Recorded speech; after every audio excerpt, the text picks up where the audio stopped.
सोचिए, आपके पैर में चोट लगी हो लेकिन आपको दर्द ही महसूस नहीं हो रहा। सुनने में बहुत अजीब सा लगता है, लेकिन डायबिटीज के मरीजों के साथ ऐसा हो सकता है क्योंकि लंबे समय तक बढ़ी हुई शुगर शरीर की नसों को बहुत नुकसान पहुंचाने लगती है।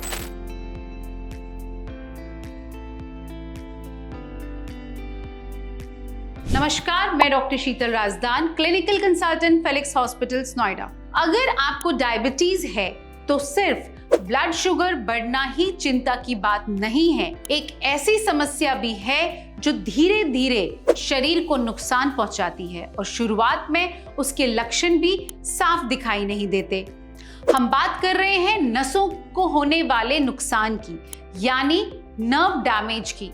कई लोग हाथ पैरों में झंझनाहट, सुनपन या जलन को सामान्य समझकर नजरअंदाज कर लेते हैं, लेकिन यही छोटे छोटे संकेत आगे चलकर बहुत बड़ी परेशानी बन सकते हैं। आइए जानते हैं कि डायबिटीज में नसों को नुकसान क्यों होता है, इसके लक्षण क्या हैं और इससे कैसे बचा जा सकता है। तो सबसे पहले समझते हैं कि नसों को नुकसान होता क्यों है। जब लंबे समय तक ब्लड शुगर का स्तर ज्यादा रहता है तो इसका असर शरीर की नसों और उन्हें खून पहुंचाने वाली छोटी छोटी रक्तवाहिकाओं पर पड़ता है।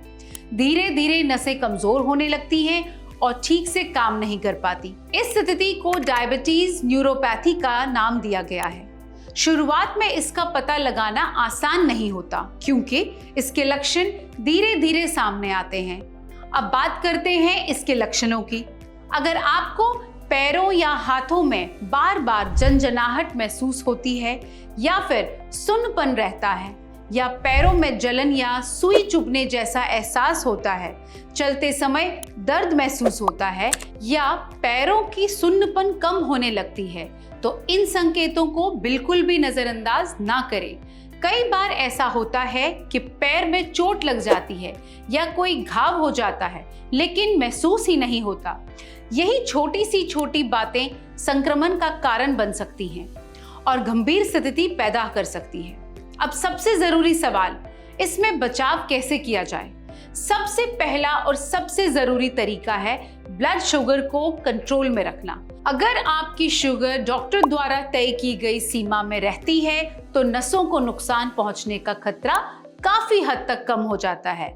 दूसरी बात, रोजाना शारीरिक गतिविधि जरूर करें।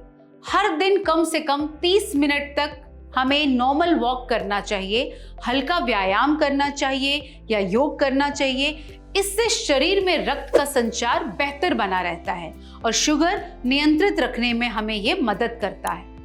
तीसरी बात, संतुलित भोजन करें। हरी सब्जियां, दालें, साबुत अनाज और प्रोटीन से भरपूर भोजन लें। मीठी चीजें, ज्यादा तली भुनी चीजें और जंक फूड कम से कम खाएं या बिल्कुल ना के बराबर खाएं। एक और बहुत जरूरी आदत है हर दिन अपने पैरों की जांच करना। ध्यान से देखें कि कहीं कोई कट, कोई छोटा सा छाला तो नहीं है, कोई सूजन तो नहीं है, कोई लालिमा सी तो नहीं आई है, कोई घाव तो नहीं है। अगर पैर की त्वचा सूखी है तो मॉइस्चराइजर लगाएं, लेकिन उंगलियों के बीच ज्यादा क्रीम ना लगाएं ताकि नमी की वजह से संक्रमण ना हो। हमेशा आरामदायक जूते पहने और नंगे पैर चलने से बचें। इसके अलावा समय समय पर डॉक्टर से जांच कराते रहें। अगर आपको बार बार झंझनाहट, सुन्नपन, जलन या दर्द महसूस हो रहा है तो इसे सामान्य कमजोरी समझकर नजरअंदाज ना करें। जितनी जल्दी इलाज शुरू होगा उतना ही ज्यादा नुकसान होने से बचा जा सकता है। याद रखिए, डायबिटीज का मतलब सिर्फ शुगर की दवा लेना नहीं है। इस बीमारी में आंखों को, किडनी, दिल और नसों का भी बराबर ध्यान रखना जरूरी होता है।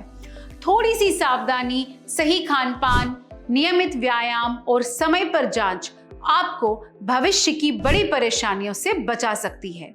अगर आपको ये जानकारी जरूरी लगी हो तो इस वीडियो को लाइक करें, शेयर करें और चैनल को सब्सक्राइब करना ना भूलें। इसके साथ अगर आप फेलिक्स हॉस्पिटल में डॉक्टर की अपॉइंटमेंट लेना चाहते हैं तो इस दिए गए नंबर पर अपना अपॉइंटमेंट बुक कराएं। धन्यवाद। हेल्थ से जुड़ी ऐसी कई और जानकारी के लिए फेलिक्स हॉस्पिटल के YouTube चैनल को सब्सक्राइब करें और अपने सवाल कमेंट बॉक्स के जरिए हम तक पहुंचाएं और डॉक्टर की अपॉइंटमेंट के लिए दिए गए नंबर 9810455953 पर संपर्क करें।